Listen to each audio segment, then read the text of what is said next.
Amen. Bon, nous sommes sur la série Dans le ciel et sur la terre. Bon, j'espère terminer ça aujourd'hui. Dans 1 Timothée 4, verset 7, qui est notre verset de base, la Bible dit « Repousse les contes profanes et absurdes ». C'est ça? Et pour rappel, si vous vous rappelez bien, on a expliqué ce qu'on appelle les contes profanes. Ce que Paul, ici, dans le contexte, a appelé contes profanes. Au verset 1, 2 et 3, vous allez voir, il parle de ce qu'il appelle dans les derniers temps, il y aura des esprits séducteurs, il y aura les doctrines des démons et des faux docteurs qui vont prescrire de ne pas s'abstenir des aliments, de ne pas se marier. Donc, on a vu que, en fait, ce qu'il appelait les contes profanes et absurdes, au verset 8, c'est ce qu'il appelait l'exercice corporel. On se rappelle? Donc, il dit, exerce-toi à la piété, car l'exercice corporel est utile à peu de choses, tandis que la piété est utile à tout, ayant la promesse de la vie présente et de celle qui est à venir. Donc, on a bien expliqué le contraste entre la piété, ou l'exercice à la piété, et l'exercice corporel. Ces deux doctrines, ok, qui, ce qu'on appelle l'exercice corporel, c'est toute doctrine qui met l'emphase sur les performances extérieures pour avoir de l'approbation ou du mérite devant Dieu. On se rappelle de ça. Et donc, on a vu le mot piété, c'est le mot eusabéa qui veut dire répondre à la divinité. Donc, la piété, ce n'est pas simplement une bonne conduite, c'est une doctrine. Amen. Et donc, nous avons vu que la piété, pour nous, c'est notre réponse donc à la révélation de Dieu en Christ. Tu ne peux pas avoir une bonne piété, une piété correcte, si tu n'as pas la révélation de Dieu en Christ. Parce que si la piété est notre réaction, notre réponse, notre fonctionnement dans la divinité, il faut que ça soit bien défini pour toi. Qu'est-ce qu'on appelle Dieu? Et donc c'est pour cela que dans 1 Timothée 3, verset 16, qu'est-ce que nous reconnaissons comme étant Dieu? Ou qui? Il dit sans contredit, le mystère de la piété est grand. Donc, à quoi est-ce que nous, en tant que croyants, qu'est-ce qu'on appelle piété pour nous? Quel est notre fonctionnement avec Dieu? Il dit, Dieu a été manifesté en chair, ou alors en tant qu'homme. En d'autres termes, celui que nous reconnaissons comme étant Dieu, c'est Dieu qui s'est manifesté où? En Christ. Amen. Amen. Donc, il dit, il a été justifié en esprit. Ça, on avait expliqué, ça parle de sa mort, son ensevelissement et de sa résurrection. Il a été donc vu des anges. Donc, pour les anges, le Dieu manifesté en chair qui a été mort et ressuscité, qu'est-ce que les anges ont fait? Quelle était leur réaction? Ils ont vu. Amen. Ça, c'est les anges. Maintenant, pour nous, vis-à-vis de la divinité, qu'est-ce que nous avons fait? Il dit, il a été prêché parmi les nations. Donc, il nous a été prêché. Il dit, nous avons cru et nous avons été élevés dans la gloire. Donc, la piété, selon Dieu, c'est la reconnaissance de ce que Dieu a fait pour nous en Christ et mon fonctionnement dans ça. Donc, si je n'ai pas une connaissance, une perception correcte de Dieu, je ne peux pas marcher selon la piété. Je vais faire des choses en pensant que c'est de la piété, mais ce serait de l'exercice corporel ou alors des présomptions, ou ce qu'on appelle des superstitions. Amen. Et donc, c'est dans ce cadre-là que Paul dit que l'exercice à la piété a la promesse de la vie présente et de celle qui est à venir. En d'autres termes, lorsque je fonctionne dans la piété ou dans la révélation de Dieu en Christ, j'ai une mainmise où je peux fonctionner dans deux mondes. Le monde présent, où il y a le temps, où il y a l'espace, mais également dans le monde immatériel. Alléluia. Donc le chrétien fonctionne dans deux mondes, c'est ce qu'on a expliqué. Parce que pour nous, le ciel est en Christ. Et donc j'ai pris le temps, depuis un certain nombre de semaines maintenant, d'expliquer ce qu'on appelle le ciel. Et j'ai posé la question ici, j'ai demandé, est-ce que vous avez trouvé le verset jusqu'à maintenant qui dit que quand un chrétien meurt, il va au ciel? Dernière chance, hein? Parce qu'après, quelqu'un a trouvé? Il dit quand on meurt, on va au ciel.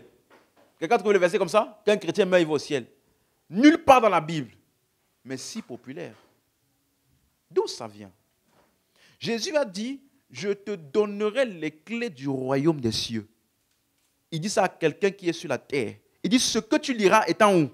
Sur la terre. Sera lié où? Dans le ciel.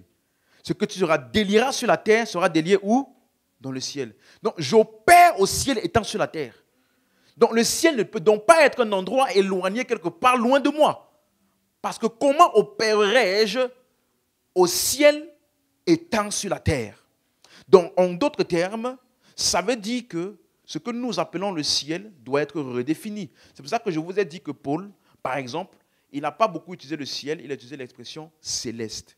Le mot céleste, on a vu ça, c'est le mot grec epouranos. Epouranos. C'est composé de deux mots, épi et ouranos. Je vous ai expliqué que le mot ouranos qui veut dire ciel, ça veut simplement dire ce qui est immatériel, ce qu'on ne peut pas toucher, okay? Ce qui n'a pas une composition palpable, okay? Mais qui existe. Donc ce qu'on appelle ciel, c'est ce qui est immatériel. Vous suivez? Et donc, quand Paul dit céleste, le mot épi là, ça veut dire ce qui vient d'eux, ce qui s'ingère ou s'intègre dans. Donc quand on dit cette chose est céleste, ça veut dire que cette chose-là est du ciel. Elle s'ingère dans le ciel, elle a la composition du ciel. Quelqu'un comprend? Donc c'est pour cela que ce mot ciel n'a donc pas une seule signification dans toute la Bible. C'est le contexte qui va te dire de quelle chose immatérielle il s'agit ici. On est ensemble? C'est ce que j'ai vu avec vous plusieurs fois, n'est-ce pas? On va traverser ça plusieurs fois. Par exemple, Jésus, dans Jean 3, verset 12, regardez ce qu'il dit. Il dit, si vous ne croyez pas quand je vous ai parlé des choses terrestres, comment croirez-vous quand je vous parlerai des choses célestes? Donc, qu'est-ce que Jésus appelait choses célestes? De quoi parlait-il avant d'arriver à cette conclusion? Au verset 3, pour ceux qui se rappellent, Jésus a dit à Nicodème, en vérité, je te le dis, si un homme ne naît de nouveau, il ne peut voir le royaume de Dieu. Donc, il appelle la nouvelle naissance, où l'homme naît de nouveau, une chose céleste. Donc, la première chose céleste, c'est toi. Dis avec moi, je suis céleste. Ça veut dire quoi?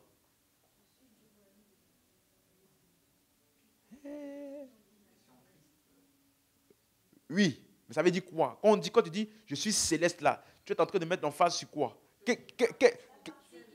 Voilà, ça veut dire que toi qui me regardes là, tu n'es pas que toi là qu'on voit. Et la partie de toi qui est née de nouveau n'est pas ton corps. C'est pour ça qu'il appelle ça céleste. Donc, ta nouvelle naissance n'a pas affecté ton corps. Donc, je t'ai dit, si avant tu ne te trouvais pas beau, après ta nouvelle naissance, tu te trouves beau. Ce n'est pas que tu as changé. C'est pas ton corps n'a pas changé, c'est toi. On t'a dit que tu es une nouvelle créature, tout ça là. Donc, ta perception de toi-même a changé. Mais sinon, toi-même là, physiquement là, tu es toujours toi-même. Parce que la nouvelle naissance est comment? Céleste. Ça veut dire non matériel. Ce n'est pas palpable, mais ça ne veut pas dire que ce n'est pas réel. Donc, c'est ça qu'on appelle ciel en fait. Ça veut dire ce qui n'est pas matériel. Donc le même mot céleste, Paul l'a utilisé pour le corps que nous revêtirons dans 1 Corinthiens 15, ce qu'on appelle le corps glorieux. Verset 40, 1 Corinthiens 15, 40, il dit, il y a aussi des corps comment? Célestes. Et il y a des corps terrestres. Ton corps aujourd'hui, il est comment? On est d'accord, n'est-ce pas? Mais autre est l'éclat des corps célestes, autre est celui des corps autre est l'éclat des corps célestes, autre celui des corps comment? Terrestres. Donc ça veut dire que mon corps terrestre là a un éclat. Mais le corps que nous revêtirons là est céleste. Ça veut dire la composition de ce corps là n'est pas matérielle. C'est pour ça que je t'ai dit que Jésus, il apparaît à ses disciples, la pièce est fermée, il peut entrer. Comment peut-il entrer dans une salle fermée? C'est parce que la composition de son corps-là n'est plus limitable par la matière. Et je discutais même avec un frère, je lui disais, on dirait dans ce corps-là, tu peux changer de forme. Parce que la Bible dit, les disciples sur le chemin d'Emmaüs, ils n'ont pas reconnu Jésus. Pourquoi? Parce que Jésus leur a apparu sous une autre forme. Tu n'as jamais lu ça? Affiche-nous Marc 14, Marc 16, verset 12. C'était ça, hein?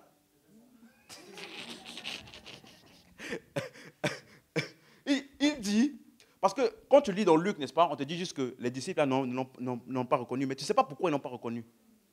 Pourquoi ne l'ont-ils pas reconnu? On dit, après cela, il a apparu comment?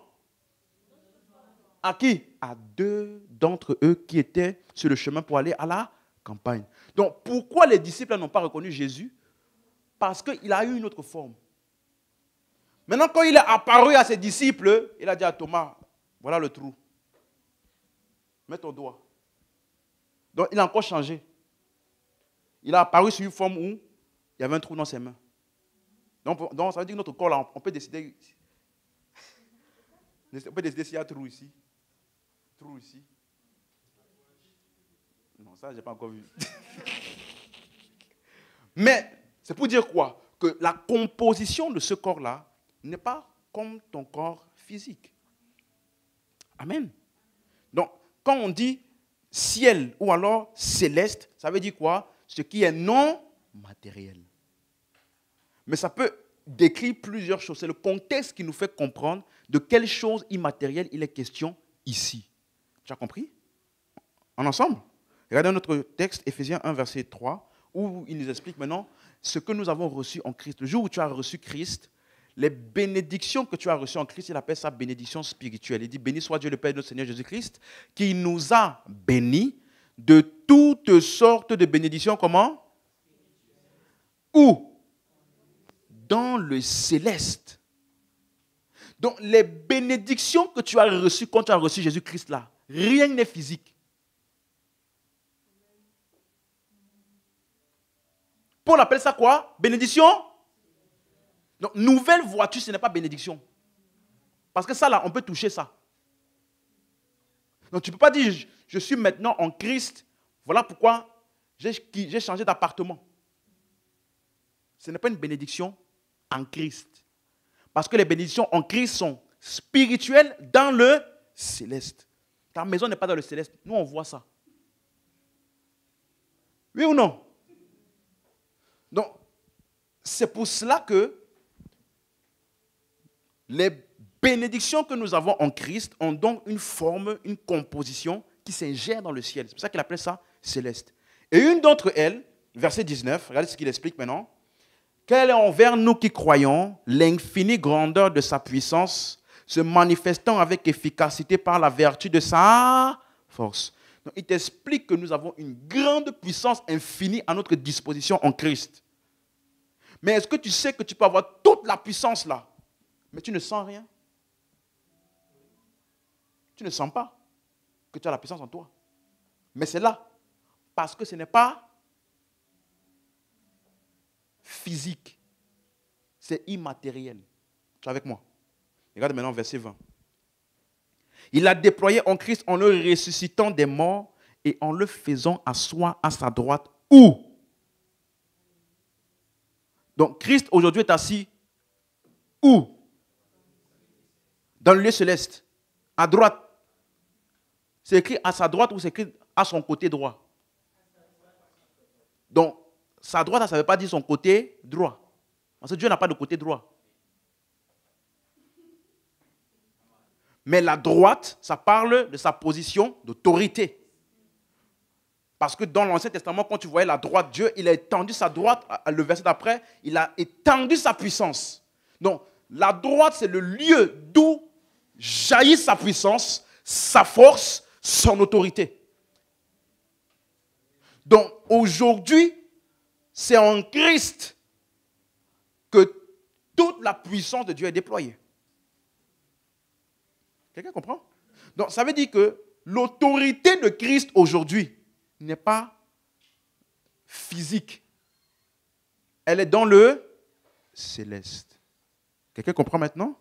Donc, c'est pour ça que je t'ai dit, tu ne verras donc aucun trône quelque part où Jésus est assis. Jésus n'est le roi d'aucune nation. Jésus n'est impliqué dans aucune autorité politique. Ça là, ce sont les autorités de ce monde. Il a dit, mon royaume n'est pas de ce monde. Mais Jésus est roi. il détient l'autorité dans le monde céleste. Voilà pourquoi c'est en ce nom-là, en son autorité, que nous pouvons parler aux esprits, qui eux, ils sont immatériels et ils obéissent. Aux dominations, aux autorités. Verset 21, qu'est-ce qu'il dit? Tu peux nous afficher? Donc, il te dit que Christ est assis. Il est en autorité dans le monde céleste. Non, frère. Éphésiens 1, verset 21. Ok? Il est assis dans le céleste. Donc, ça parle de son autorité, n'est-ce pas? Regarde, au-dessus de toute domination, là, c'est physique ou c'est spirituel? Ah, donc nous, tu ne peux pas dire, toi, le président, là, tu m'as parlé mal. Faille sur toi l'autorité de Christ. Ce n'est pas sur les hommes. Quelqu'un comprend?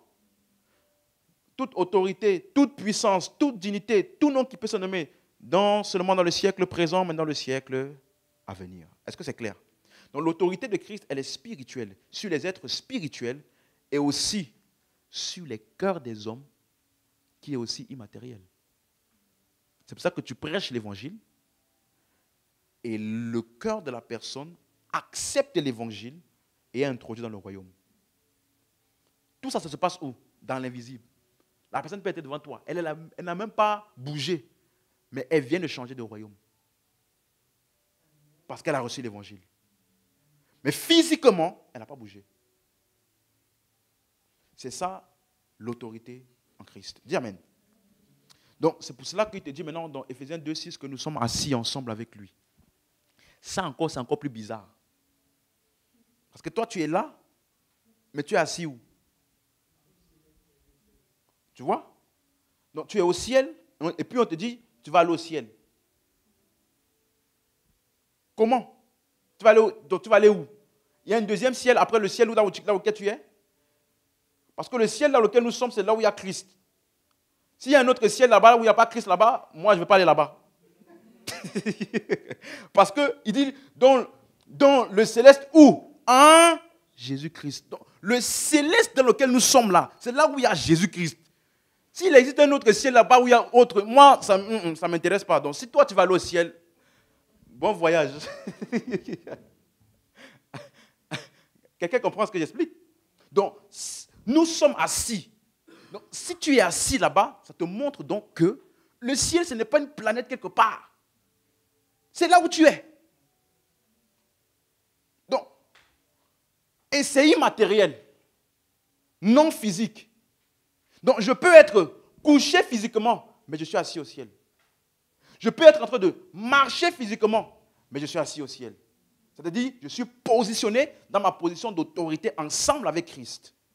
Et donc, comment je peux savoir que tu fonctionnes dans ta position au ciel? Quand tu parles à un esprit et il obéit, c'est parce que tu es assis. Où? Dans le ciel. Dis amen si tu suis. Quand tu imposes les mains aux malades et les malades sont guéris, c'est pourquoi? Parce que tu es assis. Lorsque tu parles en langue, c'est parce que tu es au ciel. Parce que la source des langues là, ce n'est pas ton intellect, ni le langage que tu as appris à l'école. En esprit, il dit des mystères. Donc tu fonctionnes à partir de l'esprit. Tu es assis. Je parle à quelqu'un? Même chose dans Éphésiens 3, verset 10, il te dit, Éphésiens 3, verset 10,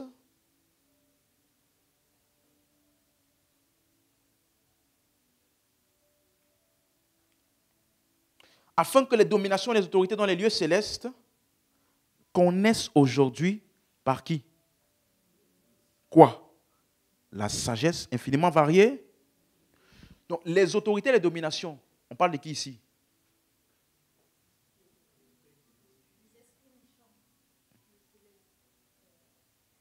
Verset 9. Merci. Les dominations et les autorités de mettre en lumière quelle est la dispensation du mystère caché de tout temps en Dieu qui a créé toutes choses. Donc, il parle de Dieu. Il parle de Dieu ici. Verset 10. Et il dit maintenant, afin que les dominations et les autorités dans les lieux célestes ou dans le céleste connaissent aujourd'hui par l'Église la sagesse infiniment variée de Dieu. Donc aujourd'hui, les dominations et autorités, là, ça parle de qui? Vous n'êtes pas sûr?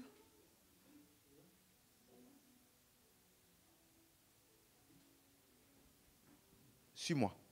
Les autorités et les dominations. Dites-moi, comment est-ce que je peux être sur la terre ici? Nous, l'Église, n'est-ce pas? On enseigne la parole. Et puis des entités qui sont dans le céleste apprennent de nous. Étant au ciel, hein, ça te montre que là où ils sont, ce n'est pas une planète là où tu vas aller. Ils sont là. Le ciel d'où ils sont là est ici. C'est immatériel. Mais c'est réel. Donc, n'imagine plus le ciel comme une planète séparée de la terre où tu vas aller. Parce que des êtres qui sont dans le ciel t'écoutent quand tu parles et quand tu enseignes. Donc, le ciel biblique n'est pas le ciel de notre imagination là. En ensemble? Ok. Donc ici, ça parle des anges. Maintenant, dans Éphésiens 6, verset 12, il te dit, nous n'avons pas à lutter contre la chair et le sang, mais contre les dominations, autorités, princes de ce monde de ténèbres, contre les esprits méchants. Où? Donc même les esprits méchants aussi, sont aussi où? Maintenant, mais tu vois, quand tu lis maintenant céleste, la première question doit être quoi? Quel céleste on parle ici? Parce que ça montre que c'est juste que les entités dont on parle ici ne sont pas physiques. Vous suivez? Donc de quel lieu céleste on parle ici? De quel monde céleste est-ce qu'il s'agit? Et il y a des gens qui pensent maintenant qu'il y a une couche au ciel, premier ciel, deuxième ciel, tout ça là, ce n'est pas biblique. Okay? Il n'y a rien dans l'atmosphère là. Il n'y a rien ici. Il n'y a rien dans le ciel de la France ou du Japon ou de la Chine que tu dois briser. Il n'y a rien. Les esprits méchants ne sont pas dans l'atmosphère. Ils sont dans le céleste. Maintenant, quel céleste? Quelle est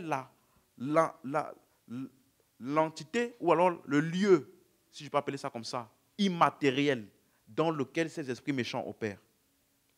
Et il t'avait déjà dit dans Éphésiens 2, verset 1.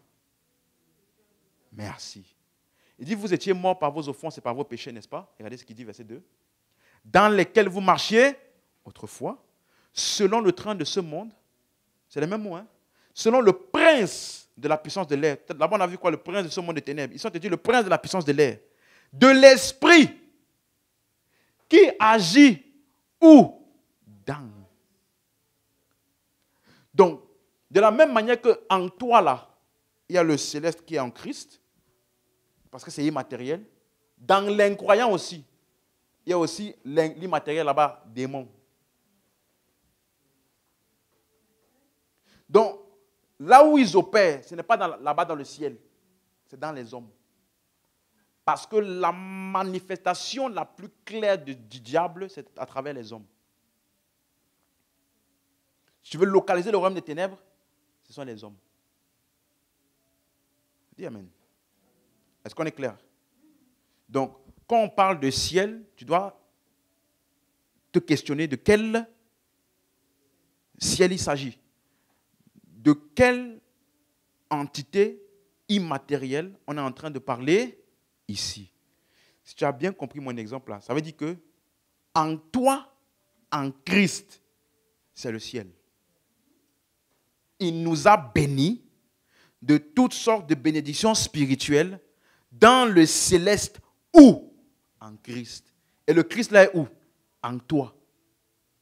Donc, ça veut dire que ton identité en Christ et tout ce que tu as reçu en Christ là, qui est spirituel, on peut appeler ça aussi ciel ou céleste.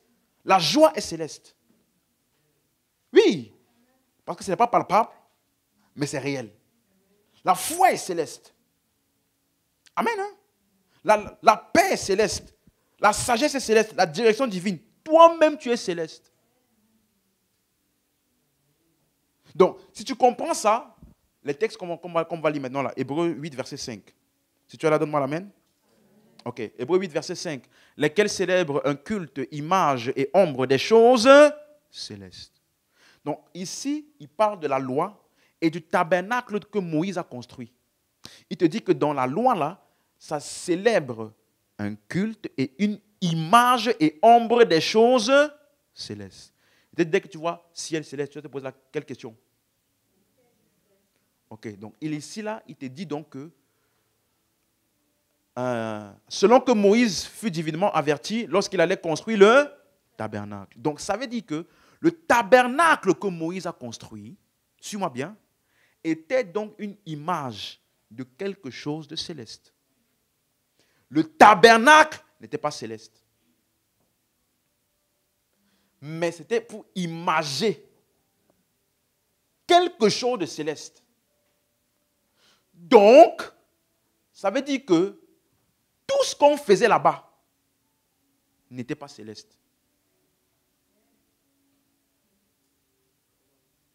Tu suis?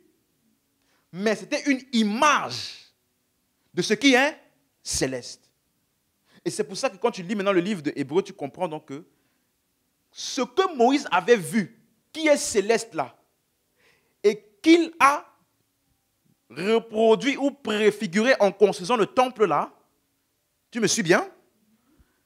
Ce que Moïse avait vu, la Bible nous parle, dans le livre de Hébreux, qu'il s'agissait de Christ. Pourquoi? Dans le temple tabernacle de Moïse, on offrait quoi? Le sang des boucs et des... Et dans le vrai sacrifice, c'était le sacrifice de qui? Qui a offert son sang? Jésus-Christ, il est l'agneau de Dieu qui ôte le péché du monde. Donc Jésus-Christ était ce que les sacrifices animaux de l'Ancien Testament préfiguraient. Donc, à chaque fois qu'ils entraient dans le Saint des Saints, le souverain sacrificateur, pour asperger le sang, afin d'amener la purification, tu es avec moi? Ce qu'il offrait là n'était pas le vrai sang. D'après Dieu. C'était une image du sang que Dieu avait en tête. Parce que le sang que Dieu a en tête n'est pas physique. Il est céleste. Donc le vrai sang qui purifie est un sang non matériel. Oh, quelqu'un comprend? Donc, quelqu'un suit? Donc Moïse a vu quelque chose. Et puis il est venu retransmettre ça dans ce qu'on appelle le tabernacle physique. Donc, qu'est-ce que Moïse avait vu? Ou qui Moïse avait vu? Parce que n'oublie pas, ce que Moïse avait vu, suis-moi bien. Ce que Moïse avait vu, il a retranscrit ça sous forme d'un temple. C'est maintenant, après qu'il a construit le temple, qu'il a institué les activités du temple. Sacrifice, bouc, veau. Tu es avec moi? Donc, qu'est-ce que Moïse avait vu? Jésus, il nous a purifiés par son sang. N'est-ce pas? Hébreux 3, verset 1. Hébreux 3, verset 1. Tu es là? C'est pourquoi, frère, qui avait part à la vocation, comment? Céleste. Considérez l'apôtre et le souverain sacrificateur de la foi que nous professons. Verset 5. Pour Moïse, il a été fidèle dans toute la maison de Dieu comme quoi? Serviteur. Pour rendre témoignage de ce qui devait être annoncé. Tu as lu? Moïse a été fidèle dans la maison de Dieu comme quoi? Et ce qu'il a fait là était pour rendre témoignage à ce qui devait être. Non, ce n'est pas ce que Moïse a fait qui était la chose. Ça pointait vers la vraie chose. Or, donc, le temple de Moïse là n'était pas la chose. Le temple de Moïse là annonçait la vraie chose. Le temple de Moïse là imageait la vraie chose. Voilà pourquoi Moïse n'est que serviteur. Maintenant, celui qui est la réalité, verset 6, il te dit maintenant, verset 6, mais Christ, lui, il est fidèle là, sur la maison de Dieu là, et sa maison.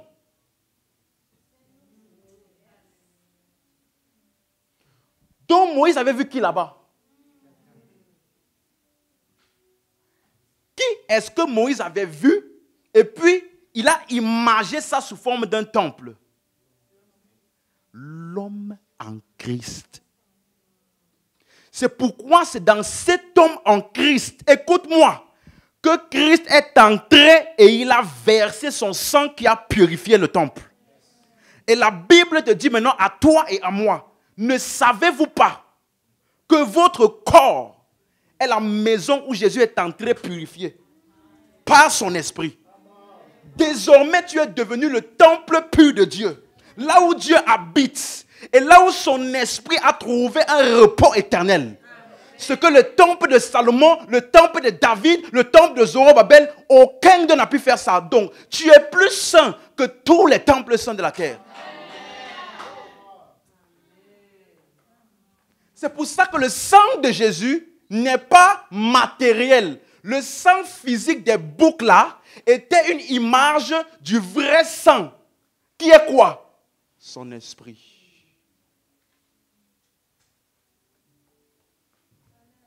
Si tu as compris mon explication, allons voir Hébreux 9, 23. Tu as compris? Tu as compris? Donc, ce que Moïse a fait était une image des choses comment? Célestes. Donc, qu'est-ce qu'il a appelé les choses célestes là? Toi. Parce que le temple de Moïse était une image des choses célestes. Donc, quand je te dis que toi, tu es céleste, ce n'est pas une flatterie, c'est un fait réel. Regardez. Verset 22, commence au verset 22. On va avoir plus de clarté. Tu es là? Ok, lisons. Et presque tout d'après la loi. Dis avec moi, d'après la loi. Dis si tu veux, d'après l'image. Est purifié avec du... Le sang dans la loi là, il est comment? Et sans effusion de sang, il n'y a pas de pardon. Mais n'oublie pas, quelle est la fonction du sang? Tout d'après la loi est quoi? Donc là où on verse le sang, c'est là où on veut amener la purification. Donc si je voulais purifier, je mettais du sang. Mais ça c'était l'image. Verset 23. Il était donc nécessaire. Tu avais moi nécessaire. Donc, si ça se passait comme ça dans l'image, ça veut dire que dans la réalité, il y a une similitude, mais avec plus de précision. Il était donc nécessaire, puisque les images des choses qui sont dans les cieux. De quoi parle-t-il quand il dit les images des choses qui sont dans les cieux? Non. Non. Qu'est-ce qu'il a appelé les images? La loi. Tout ce qu'on offrait d'après la loi est appelé quoi? Image. Vous êtes là? Donc, il te dit que, puisque nous on voit de nos yeux que la loi là, qui est l'image des choses qui sont célestes, nous voyons que ces images des choses qui sont dans les cieux là, devaient être purifiées de cette... De quelle manière? Merci. Donc, puisque nous voyons que la loi est le tabernacle physique, qui est une image de ce qui est dans les cieux, n'oublie pas. Et que ce qu'on voit de l'image là, il fallait du sang pour purifier ça. Amen. Il était donc nécessaire quoi? Que les choses célestes elles-mêmes fussent ou alors soient purifiées par des sacrifices comment?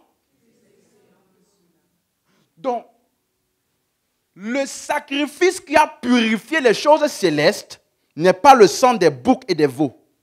Le sacrifice qui a purifié les choses célestes n'est pas le sang physique et liquide. Le sacrifice qui a purifié les choses célestes, c'est un sacrifice plus excellent. Ça veut dire, le sacrifice là n'est pas matériel. Le sacrifice là n'est pas touchable comme ça. C'est un sacrifice que quand ça a été offert, ça a amené la purification de quelque chose qui est dans le ciel. Donc, quelles sont ces choses célestes-là qu'il a purifiées? Et avec quoi l'a-t-il purifié? Verset 24. Quelqu'un là?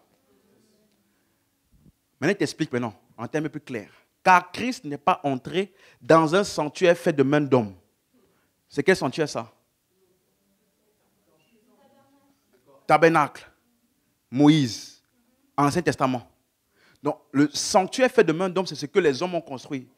Temple de Salomon, temple de David, tabernacle de Moïse. Jésus, Christ, qui est Dieu, n'est pas entré là-bas. Donc, il n'y avait pas Dieu là-bas.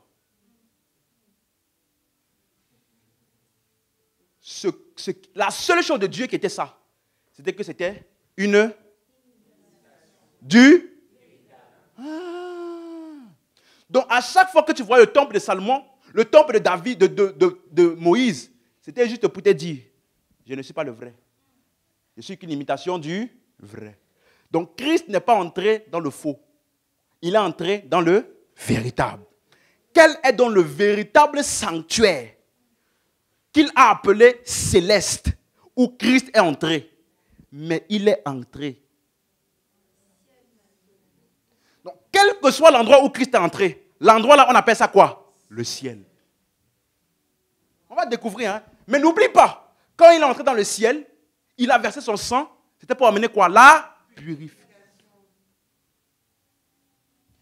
Donc, il est entré dans le ciel, même, afin de comparaître maintenant pour nous devant la face de Dieu.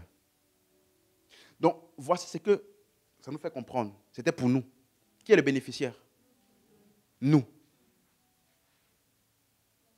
Qui devait bénéficier de la purification là? Ok. 1 Corinthiens 6, 11, version Semeur. Tu es avec moi? Donc, le sang véritable, qui n'est pas physique, a été versé dans le tabernacle, qui n'est pas physique non plus, et ça a emmené la purification. Et parce que c'est ça que le tabernacle de Moïse était en train de imager. Ok, lisons maintenant. Voilà bien ce que vous étiez, certains d'entre vous. Mais vous avez été quoi? Le ciel a été lavé. Vous. Vous avez été quoi? Vous avez été... Aïe. Donc, l'endroit qu'il allait purifier là, vous avez été au nom de Jésus, n'est-ce pas? Donc, l'endroit qu'il allait purifier, c'était qui? Vous. Le sang qu'il a versé, qui a purifié là, vous avez été purifié au nom de Jésus et par... Donc, qui a été l'agent purificateur? Donc, le sang de Jésus, qui n'est pas physique, le vrai sang de Jésus, qui est immatériel, et que quand ça pénètre là, ça purifie tout, c'est l'Esprit de Dieu. Et le véritable temple, là où Jésus est entré pour purifier là, c'est toi et moi en Christ. Voilà pourquoi au verset 19, il dit maintenant ton corps est plus saint que le saint des saints du tabernacle de Moïse. Parce que Dieu n'habitait pas là-bas, mais Dieu habite en toi. Hein? Quelqu'un suit? Donc, ça veut dire que, ou bien ignorez-vous que votre corps est quoi? Le temple même du... Donc, ce que Moïse avait vu et fait là, c'était pour imaginer quoi? Ou bien qui? Toi. Toi. Et il avait imagé l'action ou l'œuvre de Christ qui devait te façonner toi. C'est pourquoi chaque élément du temple est une image de Christ. Pain de proposition, il est le pain de vie. Le chandelier là, ça parle de Christ. Chaque élément, même le propitiatoire où on mettait le sang, ça parle de Christ. Il est la victime propitiatoire. C'est lui, c'est lui, c'est lui. Le sang, ça parle de lui. Le souverain sacrificateur qui entrait dans le tabernacle là. Christ est notre souverain sacrificateur. Donc, il est le sacrificateur, il est le sacrifice, il est la sacrificature lui-même. Et maintenant, il est lui-même le résident du temple qui a été préparé. Tout a été fait par lui et pour lui. Donc, il avait vu comment l'œuvre de Christ devait façonner un nouveau type d'homme qui n'est pas terrestre, mais céleste. Dis à ton voisin, tu es céleste. Quelle amaya. Donc, quand il te dit dans Hébreux 9, 23, si tu as compris ça, Hébreux 9, 23, tu es là? Hébreux 9, 24. Donc, si tu as compris, ça veut dire que, aïe, Christ n'est pas entré dans un sanctuaire fait de main d'homme. Hein? Qui est une imitation du véritable. Suis-moi. Mais il est entré où? Le ciel est où?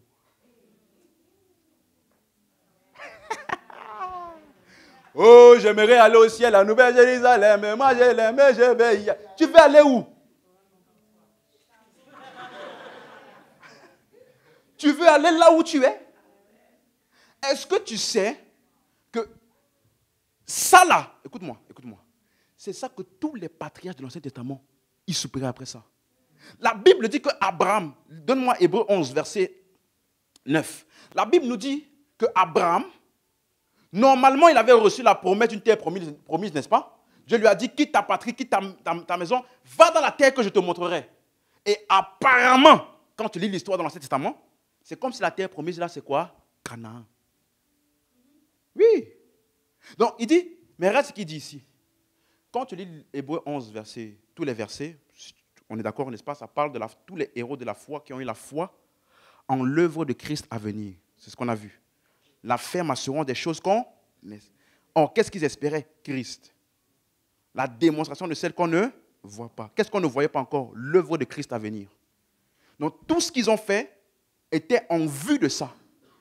Maintenant, regarde ce qu'il te dit. Ce n'est pas la foi que Abraham, là, Dieu lui a dit, va dans le pays que je te montrerai. Et quand tu t'arrêtes seulement dans l'Ancien Testament, tu peux penser que le pays, là, c'est Canaan où il est allé. Alors que lui, quand il est entré dans Canaan, il n'a jamais construit aucune maison là-bas. Regarde, c'est par la foi qu'il vint s'établir où? Dans la terre. Abraham avait reçu une promesse. Donc il y avait une terre qui lui était promise. Apparemment. Oui ou non? Mais on te dit que Abraham est allé s'établir dans la terre promise là, comme dans une terre quoi? Donc il savait que ça là, ce n'était pas ça. Oh, quelqu'un comprend? Habitant sous des tentes.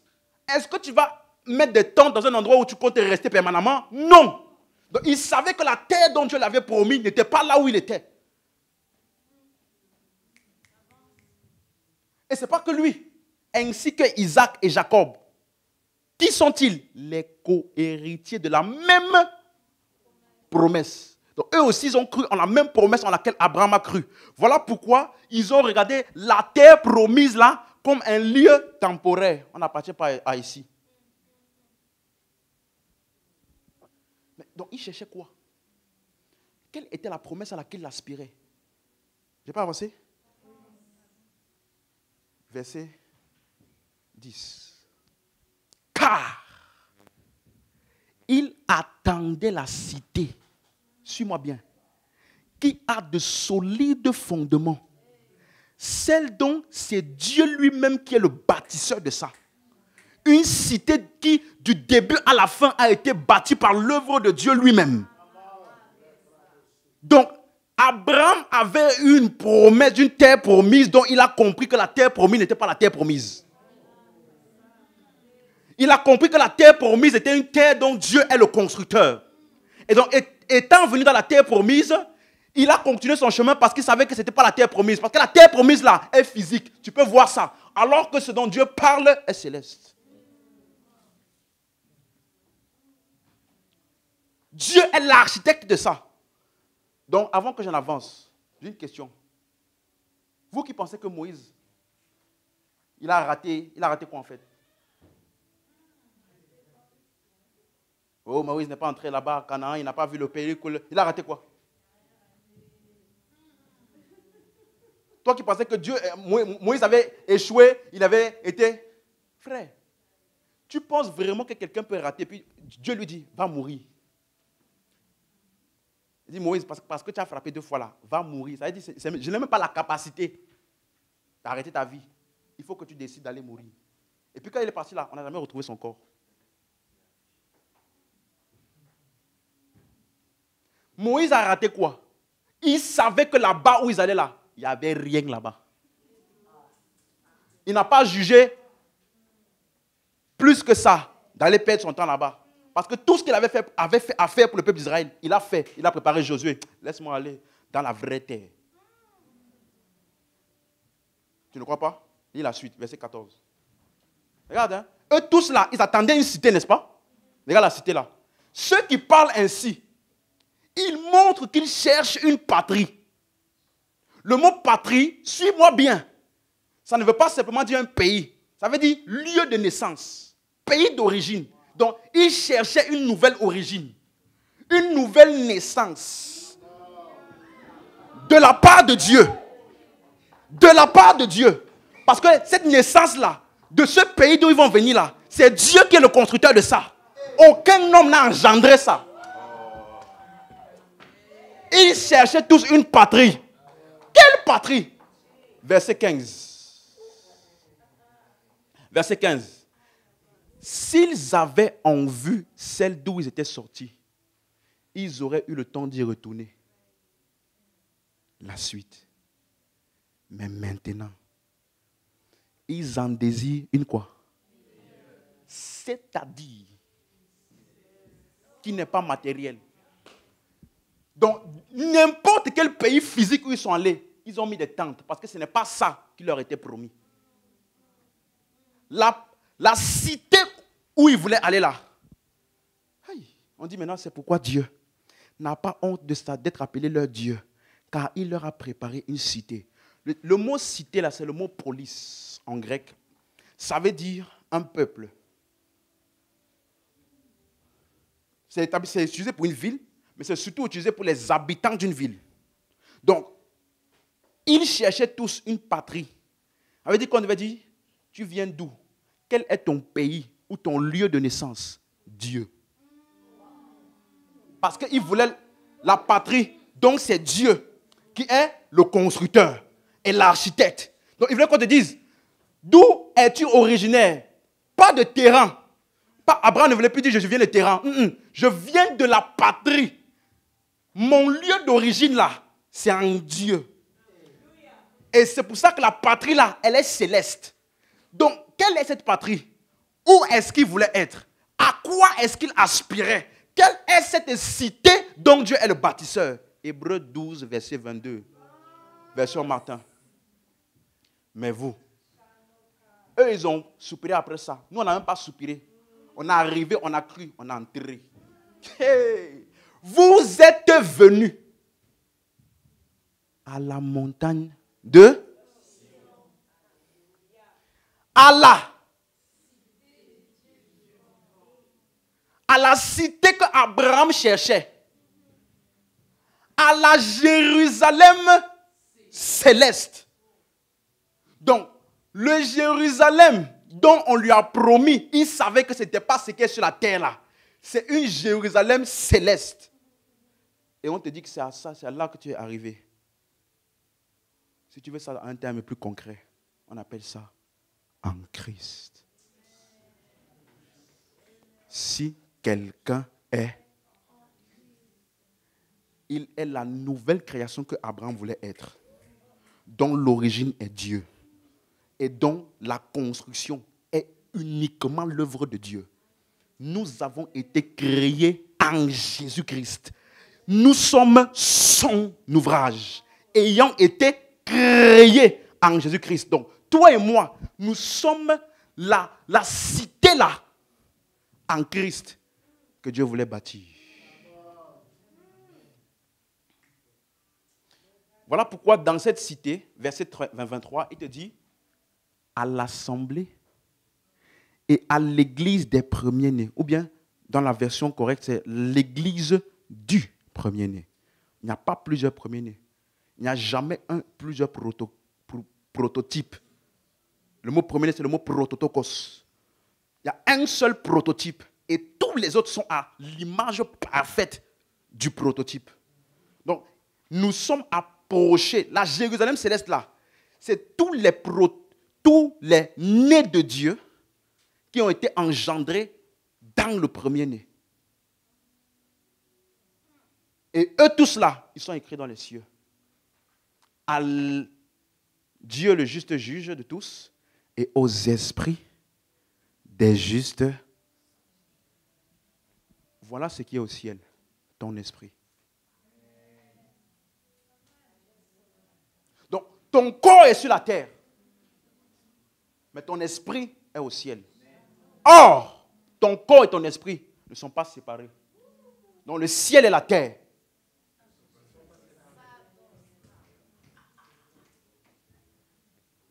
Si ton corps part de ton esprit, on appelle ça quoi? La mort. Donc là où il y a ton corps, il y a ton esprit là-bas.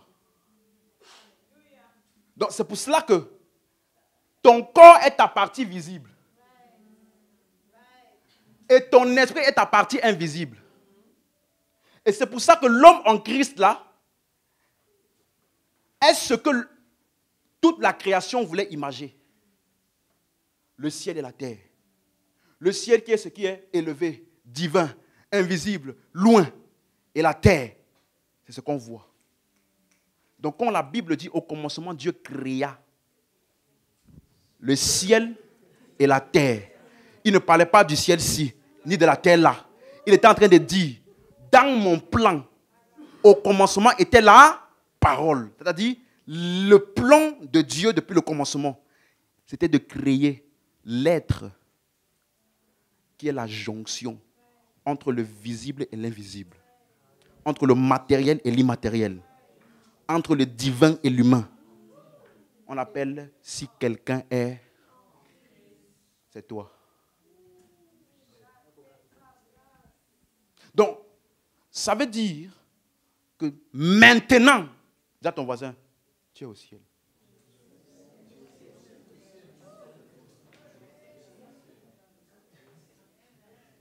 Arrête de penser que tu vas voyager quelque part. Si Jésus est entré dans le ciel pour purifier, c'était en toi qu'il est entré. Désormais, tu es le ciel de Dieu. Le lieu de sa demeure permanente. Donc, matin, midi, soir, je peux vivre le ciel. Je n'ai pas besoin d'attendre la mort. Ceux qui attendent la mort là, ils ont fait du gaspillage. Parce qu'ils n'ont pas profité à plein temps par ce qu'on appelle l'exercice à la piété. Pour avoir le bénéfice dans le siècle présent, mais aussi dans le siècle à venir. Ça veut dire qu'étant maintenant là, je peux vivre l'éternité ici.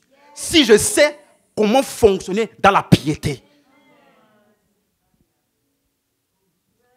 Quelqu'un me comprend?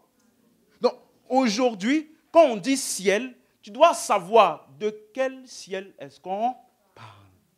Parce que toi, en Christ, là, c'est le ciel. Donc, l'amour, donc, tout ce que tu as reçu en Christ, dans ton esprit, est céleste. L'amour de Dieu, qui est la nature de l'esprit, est céleste. N'est-ce pas? C'est pour ça que l'amour de Dieu, ce n'est pas un sentiment. Parce que ce n'est pas parce que tu ne sens pas que ce n'est pas réel. Le pardon n'est pas un sentiment. La grâce de Dieu n'est pas un sentiment. Laisse-moi te choquer. La puissance de Dieu qui peut changer une circonstance, raviver un corps malade, cette puissance-là, elle est céleste. Donc, tu n'as pas besoin de sentir pour que ça soit là. Tu as besoin de savoir là où tu es et ce que tu as. C'est pour ça que je t'enseigne. Je te dis, tu dois fonctionner par connaissance plus que par sensation. Parce que des fois, il n'y aura pas de sensation, mais la chose est là. Donc, ça veut dire, il y a des choses qui sont réelles, mais on ne les ressent pas. Est-ce que tu sens que tu as envie? Tu sens dans ton corps que la vie humaine là est dans ton corps? Tu sens ça? Comment tu sens? Non, c'est parce que tu peux bouger. Donc, c'est bouger là, mais l'entité de la vie là, tu sens ça? Non. Mais c'est en toi. Et tu as envie. Donc, ce n'est pas parce que tu ne sens pas que ce n'est pas réel. Non, c'est pour ça que pour nous, là, le ciel n'est pas une expérience de temps en temps. De temps en temps. Non, j'ai fait un jeûne de 40 jours. Le 2 premiers jours, c'était chaud. Mais quand j'étais le 39e jour, à 2 minutes de minuit, pour que je coupe mon jeûne, un ange est venu. Ouh! Du coup, vous nous frustrez, parce que nous tous, on va maintenant penser que pour expérimenter le ciel, il faut faire 40 jours. Qui t'a dit ça? Paul, sans jeûner, sans prier, sans rien, il n'était même pas encore converti. Il a vu Jésus. Il n'était même pas converti. Il disait, Jésus là, Jésus c'est un vaurien. Et puis il a vu Jésus. Et toi, tu fais 40 jours. Tu ne vois même pas.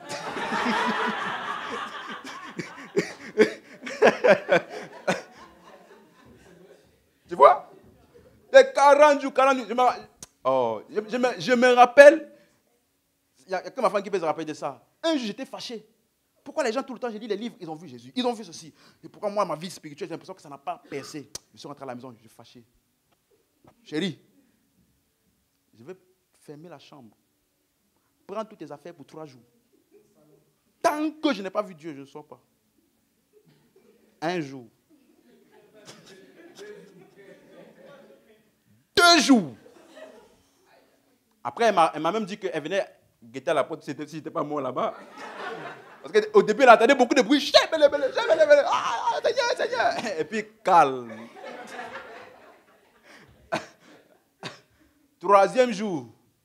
Elle dit, Dieu, si tu veux, tu viens. J'ai fini mon jeûne comme ça. Il y a des gens qui vont te frustrer. Parce que, je me rappelle une phrase de Watchman Nee. Je lui ai dit ça ici. Il a dit, quelle agonie pour un homme de désirer être là où il est déjà. Quelle agonie. Tu imagines ce que les gens ont vécu en cherchant la sanctification, en cherchant la puissance de Dieu, en cherchant la délivrance. Et tu sais quoi? Il y a des prédicateurs, malheureusement, qui prennent plaisir à ça. Avoir une longue queue là devant eux comme ça. Des gens qui viennent pour chercher la délivrance. Et souvent, certains d'entre eux là, des gens qui viennent faire la queue. Tu vois, des jeunes hommes, des jeunes filles, jolies jeunes filles, qui devaient être en train de prêcher l'évangile, de guérir les malades, comme mes filles qui sont ici là. Je suis fier de vous. Hein? Mais on vous met en fil. Ma soeur, je suis en train de voir que tu as dépassé l'âge que Dieu avait établi pour la fenêtre de ton mariage. Il y a un esprit de retard qui est très fort sur ta vie. Donc, toutes les sœurs qui se sentent concernées là, venez devant. Tu vas voir des sœurs désespérées, sortir de leur place, courir aller devant. Et après, on s'étonne que ces sœurs-là se marient mal ou ont des mauvaises relations. Mais frère, quand tu vois tous les gars qui ne sont pas sérieux là, ils voient comment la sœur court. Ils te disent, là, elle a vraiment envie. Ok, c'est une bonne proie pour moi. Je sais comment je vais venir lui parler pour qu'elle puisse m'accepter parce qu'elle est dans les besoins. Il faut répondre aux besoins.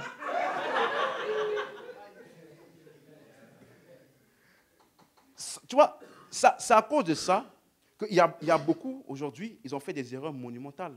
Ils ont fait des années dans des mariages où ils n'auraient jamais dû entrer dans ce mariage. Parce que quelqu'un t'a dit, je vous ai vu ensemble, j'ai vu que j'ai rêvé, on m'a dit ça. Non. Tout ça, c'est mal.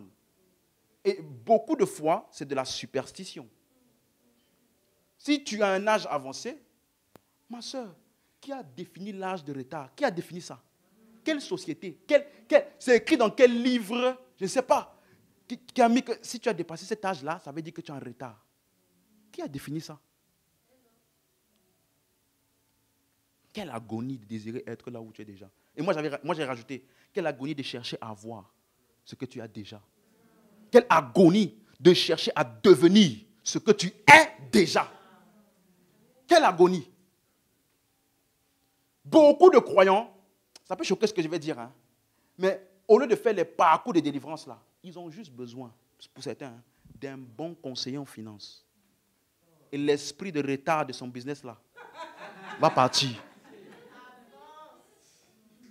D'autres ont juste besoin d'un médecin ou d'un médicament ou d'un diététiste qui va l'aider à alimenter son alimentation. Et subitement, les malaises consistants là vont disparaître. Certains là, ils ont juste besoin juste de se poser, de regarder un bon film et de se détendre. Et la dépression, où j'en peux plus. C'est parce que prends un peu un temps de temps en temps, assieds-toi un peu. Et puis après, tu reprends ta vie. C'est là, tu as juste besoin d'argent. Si on te donne de l'argent, tu vas voir comment l'esprit là ne sera plus ton problème. D'autres ont juste besoin d'affection. On va dire, tu as un esprit de je ne sais pas quoi. Tu as juste besoin d'affection. Qu'on te valorise, on te fasse te sentir exister. Ce n'est pas un esprit. D'autres même, ils ont juste besoin de lire des journaux pour être au courant de ce qui se passe. Comme ça, ils vont ajuster leur business. On te dit, c'est parce que tu n'as pas donné la dîme. Mais tous les gens qui donnent la dîme là, va voir leur compte bancaire. Mais nous, on a tout transformé en attaque spirituelle. C'est une attaque. Comment tu peux rater 4 fois de suite le permis? Il y a un esprit qui bloque ton pied. Au carrefour, au lieu de tourner à droite, il y a un esprit. Ou comment tu peux rater 4 fois de suite un examen? Ou rater 4 fois de plus un concours? Parce qu'au lieu d'étudier, tu viens faire le culte de prière pour la réussite aux examens. Alors que tu devais aller étudier. Aucun examen ne gagnait pas la prière. La matière là-bas, ce n'est pas Dieu. Quelqu'un me suit? Et puis, il y a des gens qui mentent. Oh non, le Saint-Esprit m'a dit la réponse sur place pendant que j'étais en train de crier. Tu mens. Ou bien un autre disait encore, non, je ne connaissais pas la réponse. Et puis un ange m'a dit, tu ne connais pas la réponse? Vas-y, va. Va, je vais écrire pour toi. Et puis il s'est levé, il est parti. Il dit qu'il a passé. Tu mens. Pas vrai. Vous avez dit, Jésus a lavé nos péchés, mais il n'a pas lavé nos cerveaux.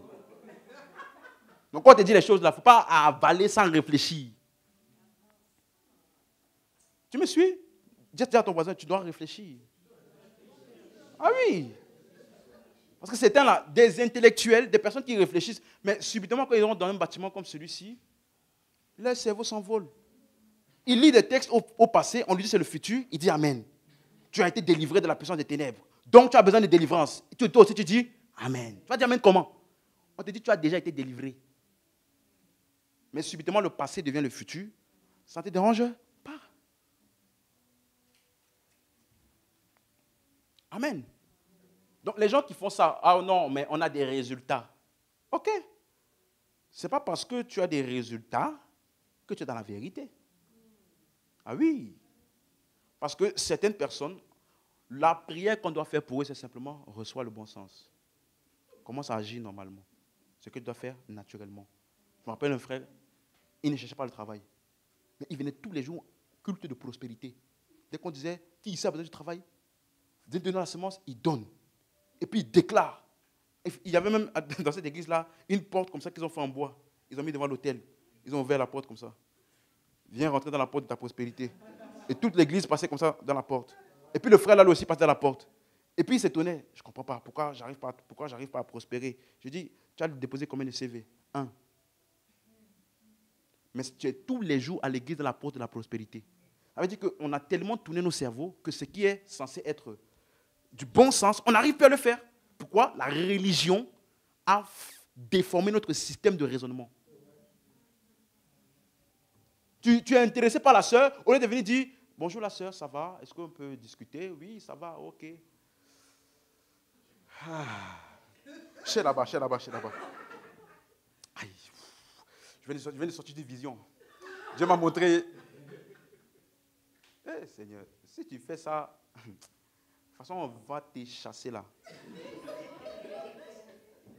façon dont on va t'échapper. Frère, on ne sait plus simplement faire de la courtoisie. Normal, on ne sait plus faire ça. Tu veux imposer ton sentiment, Dieu m'a dit. Ok, que Dieu me dise aussi. Tant qu'il ne m'a pas dit là, il faut passer mon chemin. Oui, il y en a qui font ça.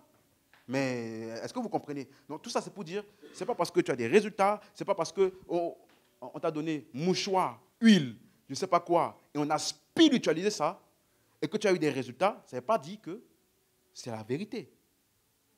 Parce que ceux qui font ça, tu n'es pas différent des gens qui vont chercher les fétiches. En quoi tu es différent? Tu vas là-bas, on te fait, dis fais comme ça, fais comme ça, fais comme ça va marcher. Toi aussi, tu vas maintenant à l'église, on te dit, fais comme ça, fais comme ça, fais comme ça, ramène ça, on prie dessus, et puis tu pars. En quoi tu es différent? Tout résultat qui ne t'amène pas à la révélation de Christ n'est pas différent du culte des idoles. Tout résultat, peu importe, Moïse faisait des miracles dans tous les sens. Le peuple a cru, ils étaient encore plus incrédules. Même au temps de Jésus, ont-ils tous cru? Non. Mais ce que Jésus faisait, c'était pour montrer la bonté de Dieu envers les hommes. Et note ceci, personne n'est venu semer dans le ministère de Jésus pour recevoir l'onction. Personne. Personne n'est venu pour spiritualiser la boue que Jésus avait utilisée là, pour mettre sur les yeux du monsieur, pour lui dire, va te laver à la piscine de Siloé. Subitement maintenant, l'endroit où Jésus a craché pour mettre la boue là, que tes souliers ne touchent pas là-bas parce que tes pieds sont impurs. Personne n'a spiritualisé. L'exercice à la piété est utile à toute chose. Je suis ce que Dieu dit que je suis. Alléluia. Donc l'Esprit de Dieu est en toi. Toute doctrine qui met l'Esprit de Dieu ailleurs qu'en toi est une fausse doctrine. On peut mettre ça dans l'homme de Dieu, l'Esprit dans la musique, l'Esprit dans ceci, mais toute doctrine qui ne met pas l'emphase de l'Esprit de Dieu où? En toi. Il t'a mis à côté de la plaque. Parce qu'en ce qui concerne les choses de l'Esprit, rien n'est exclusif à qui que ce soit. Nous avons tous accès.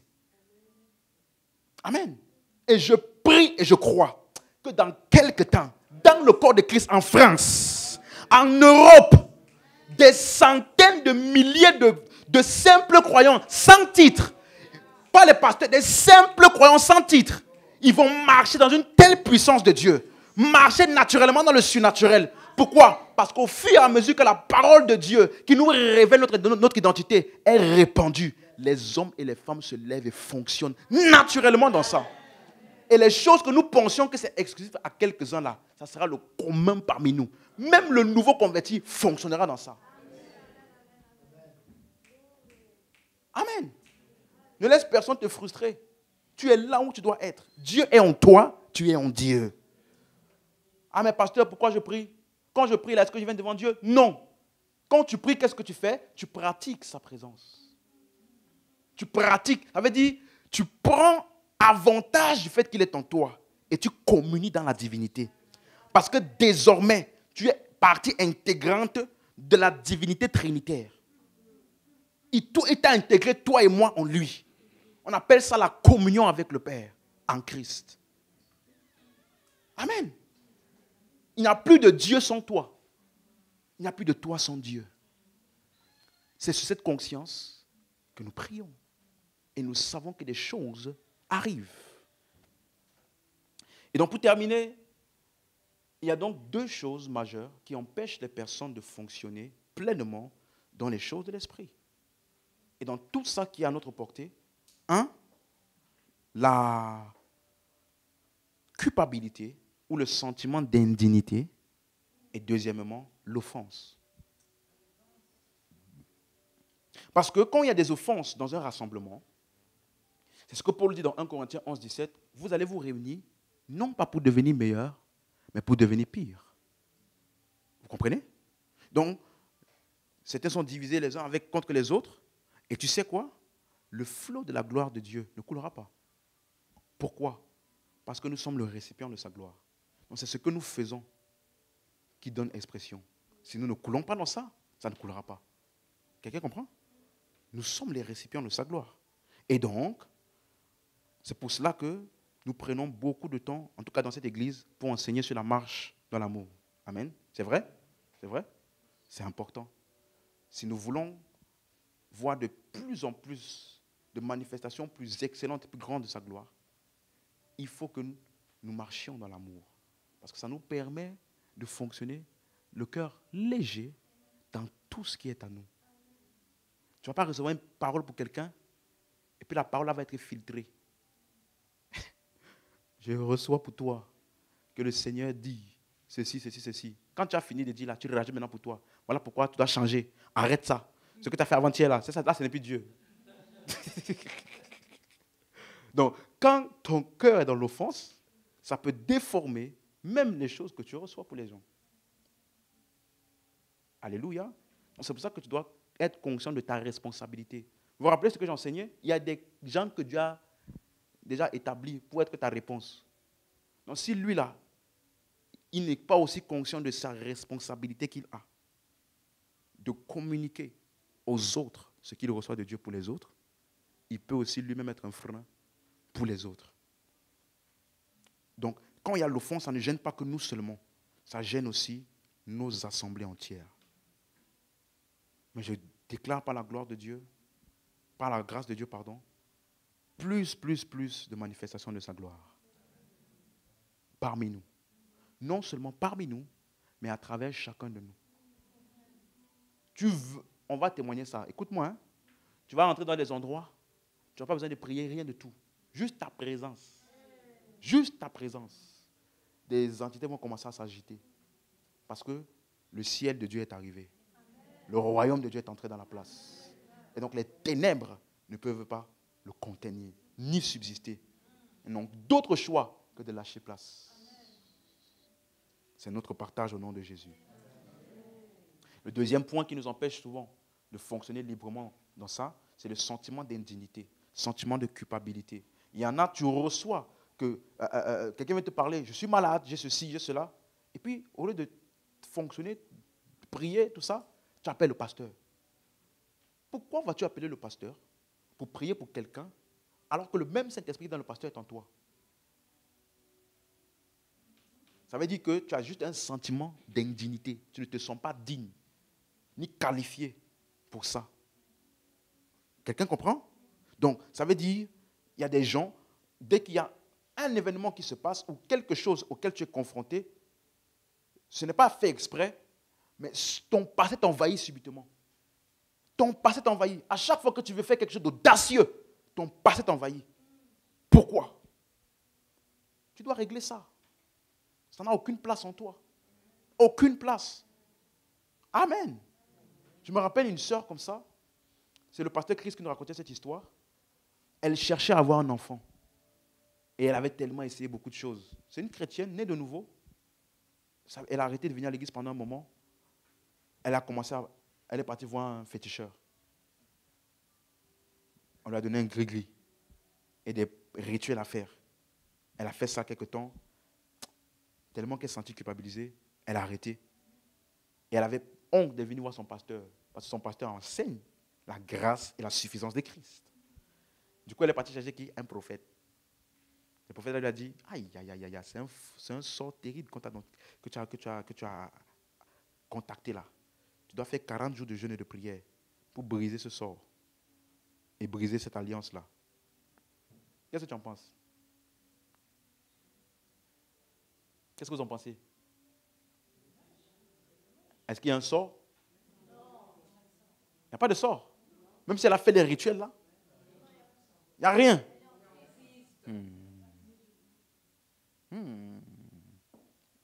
Le pasteur lui a demandé, 40 jours là, c'est pour faire quoi? Elle dit non, je vais être brisé. Je veux le brisement. J'ai besoin de brisement. C'est ça les enseignements qu'on dit souvent aux gens, tu dois avoir le brisement pour avoir la gloire. Des conneries comme ça.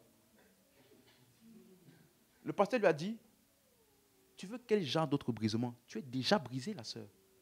Pour aller jusqu'au point de chercher des féticheurs, tu es déjà brisé, tu es déjà au plus bas de bas. Et qu'est-ce qu'il a fait? Il est allé au restaurant en bas. Il a acheté un bon plat. Il a commandé un plat avec une boisson. Il est venu donner, bois ça, mange ça. Quand elle voulait manger, elle demande, mais pasteur, le rituel que j'ai fait là, il n'y a rien dans ça. Mange. Une telle personne, pourquoi est-elle arrivée à ce point-là? Sentiment d'indignité, culpabilité.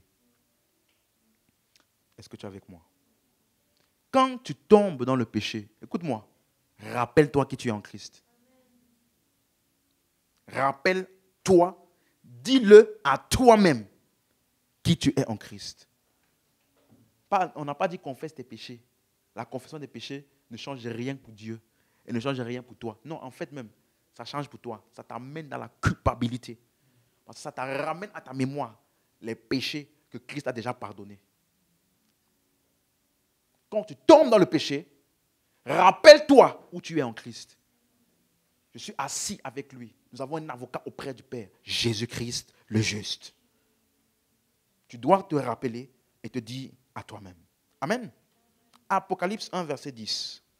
Donc, tu es dans le ciel? Tu es dans le ciel? Tu vas aller au ciel? Est-ce que tu as besoin de faire une acrobatie spéciale pour le ciel? Non. Laisse-moi terminer ça rapidement. Apocalypse 1.10, donc, version Darby. Il dit, je fus en esprit dans la journée dominicale et jouis, ou alors j'ai entendu une voix derrière moi, une grande voix, comme d'une trompette. Donc ici, maintenant, je vais commencer à t'expliquer comment est-ce que tu peux décider maintenant d'expérimenter le ciel maintenant. Parce que c'est là où tu es, ce n'est pas là où tu veux aller. C'est là. Donc c'est maintenant à toi de savoir comment switcher pour percevoir ce qu'il y a dans le ciel.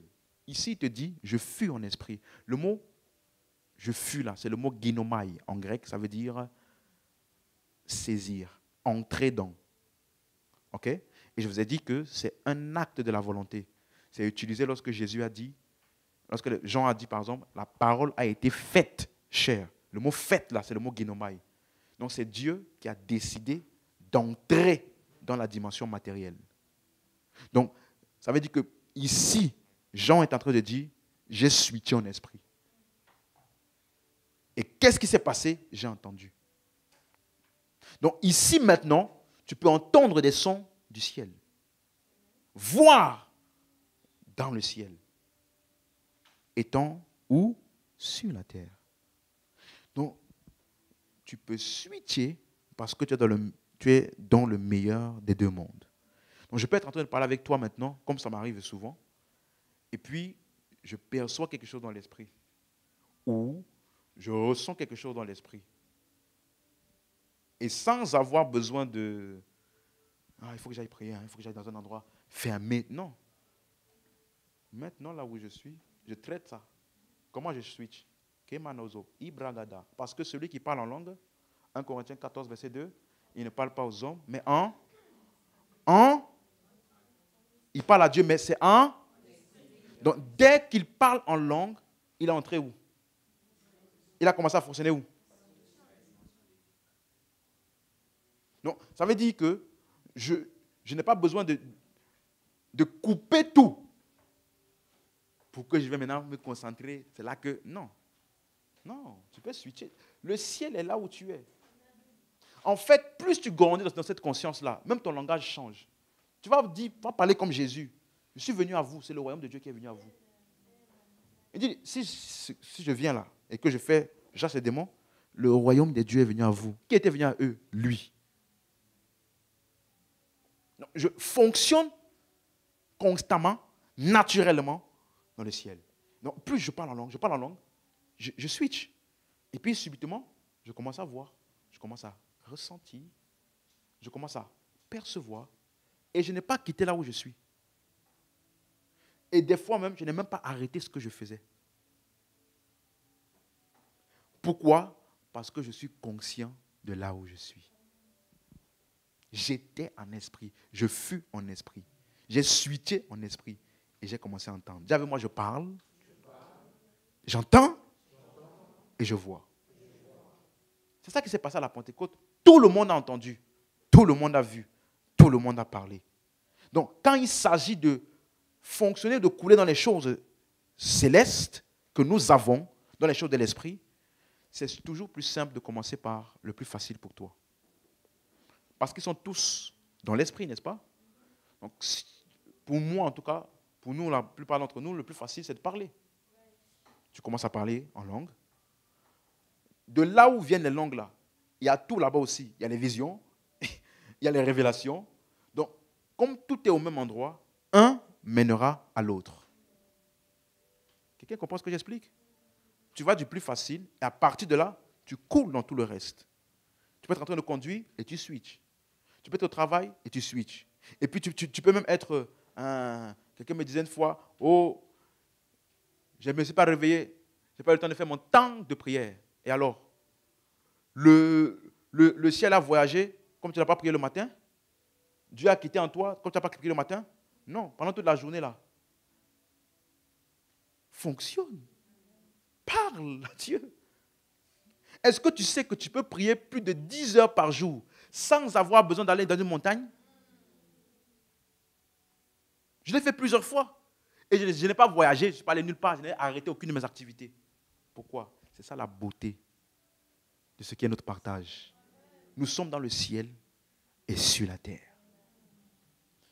Donc, étant sur la terre dans mes activités, je parle à mon Père en esprit et j'ai une longue discussion avec lui. Toute la journée.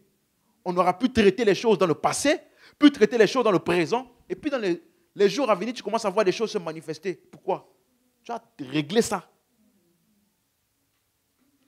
Donc, c'est pour ça que je t'ai dit, il faut quitter la mentalité des performances. J'ai performé tel nombre de temps. J'ai performé telle chose, telle. Quitte la performance pour entrer dans la conscience de mon union permanente à la divinité. Donc, à tout moment, je peux fonctionner. Écoute-moi, Dieu, quand il dit la chanson là, tu n'as pas voulu les cieux sans nous. Alors Jésus, tu as emmené le ciel à nous. Donc désormais, tu peux fonctionner dans la divinité à tout moment. Tu me suis? Tu vois un malade, ne commence pas à penser, est-ce que j'ai fait prière? Est-ce que est-ce que j'ai péché hier? Laisse tout ça. Dieu est en toi.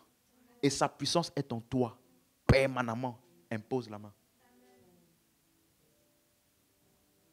Tu es avec moi? 2 Corinthiens chapitre 3. Regardez ce qu'il dit ici. Quelqu'un est béni?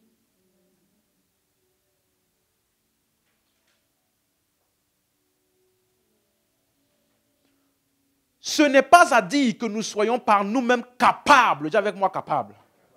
Donc nous là, on n'est pas capable par nous-mêmes de concevoir quelque chose comme venant de nous-mêmes.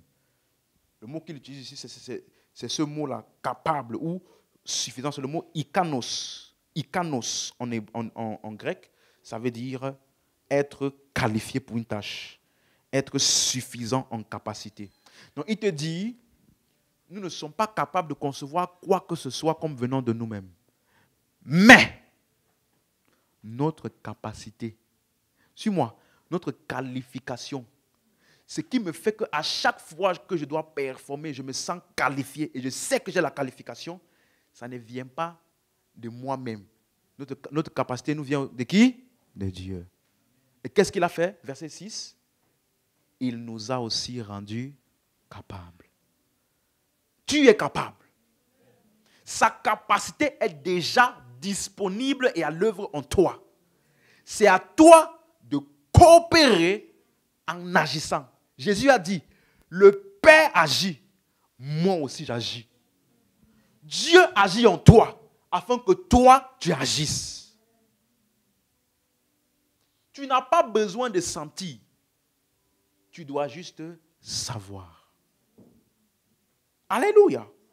Donc, à chaque fois que je me demande pourquoi est-ce que je suis capable de faire ça, parce que Dieu est à l'œuvre en moi. Voilà pourquoi on demande à Jésus, montre-nous le Père. Il dit non. C'est moi. Je suis dans le Père et le Père est en moi. Les œuvres que je fais là, c'est le Père qui demeure en moi qui fait les œuvres. Donc, la source de mes œuvres là, c'est le Père en moi. pas mes performances. Donc, tous les jours, à cause du Père en toi, tu peux performer. Ma capacité me vient de Dieu. Dieu là, il est où? Il est où? En moi. Donc, ça veut dire qu'aujourd'hui, toutes les réalités spirituelles sont en partage. Dis avec moi, je suis capable de fonctionner et de ministrer la nouvelle alliance par la capacité de Dieu en moi. C'est clair pour toi? C'est clair pour tout le monde? Donc, là où tu es, tu peux interagir avec les réalités spirituelles. Là où tu es. Si tu quittes d'ici, tu vas là-bas, ou tu t'assois là-bas, spirituellement, ça n'a pas bougé. Tu es au même endroit. Si tu quittes ici, tu vas à 600 km d'ici. Tu es toujours au même endroit, spirituellement. Est-ce que tu comprends? C'est pour cela que je te dis, tu peux être ici, tu chasses un démon aux États-Unis.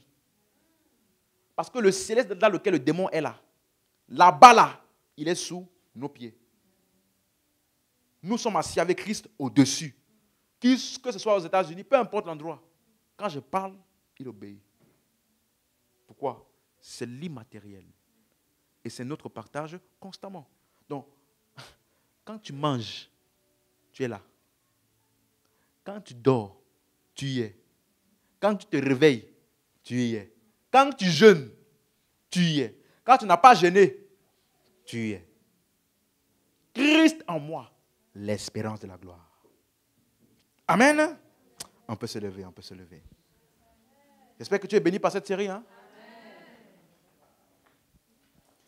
Donc, choisis de vivre les expériences christocentriques. Alléluia.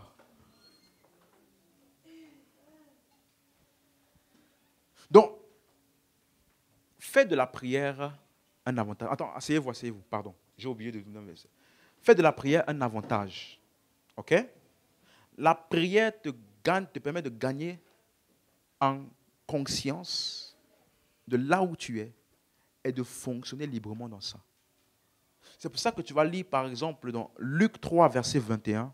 Luc 3, 21. Ouvrez ça rapidement. Donc, vendredi, je vous ai dit, le ciel ouvert, on se rappelle, ce n'est pas un lieu, c'est une activité. Chaque fois que des hommes ou des femmes ont expérimenté ou ont eu des interactions avec l'invisible, on appelait ça quoi? Ciel ouvert. Donc ici, tu vois, tout le peuple se faisait baptiser. Jésus fut aussi baptisé. Et pendant qu'il faisait quoi? Qu'est-ce qui s'est passé? Donc, quand tu vas lire ça dans la version de Matthieu, tu vas juste voir, Jésus est venu se faire baptiser et les cieux s'ouvrirent. Mais tu n'as pas compris que ce qui lui a permis de saisir toutes les réalités invisibles qui se passaient autour de lui, c'est parce qu'il s'est adonné à la prière. Ça l'a permis de gagner le focus sur sa réalité immatérielle. Quelqu'un suit? Est-ce que vous comprenez? Donc, ça veut dire, même chose dans Acte 2, quand les personnes, ils ont tous vu des langues de feu, ils ont expérimenté tout ce qu'on a vu, n'est-ce pas? Ce jour de Pentecôte, ils ont vu, ils ont entendu un vent impétueux, ils ont vu des langues de feu. Tout ça, ils ont parlé, n'est-ce pas? Qu'est-ce qui a causé ça? Acte 1, verset 14. Donc, avant Acte 2, il y a Acte 1, verset 14. Tous d'un commun encore persévérer dans quoi? Donc, la prière, ce n'est pas une performance. C'est un moyen de switcher. Vous avez compris? Si tu lis Actes des Apôtres, chapitre 22, si je ne me trompe pas, je crois que c'est le verset... Amen, amen. Je crois que c'est le verset 17, je crois quelque chose comme ça. Oui, c'est ça. Acte 22, 17. Regardez ce qu'il dit. C'est Paul qui parle. Hein? De retour à Jérusalem, comme je priais dans le temple, qu'est-ce qui s'est passé? Je fus ravi en extase. Donc, ça veut dire que quand tu t'adonnes à la prière, ça focalise ton être sur ta réalité immatérielle. Et là, tu perçois. Amen. On peut se lever maintenant. C'est ça que je voulais voir avec vous. Donc, le ciel est ici. Tu es dans le ciel. Et le ciel est en toi. C'est ton partage. Ce n'est pas une performance. C'est ta réalité constante. Alléluia. Est-ce que tu peux juste élever la main maintenant? Prier. Élève la voix en esprit. Switch un peu, quelques instants. Prie comme quelqu'un qui comprend ce qu'il fait. Prie comme quelqu'un qui comprend ce qu'il fait.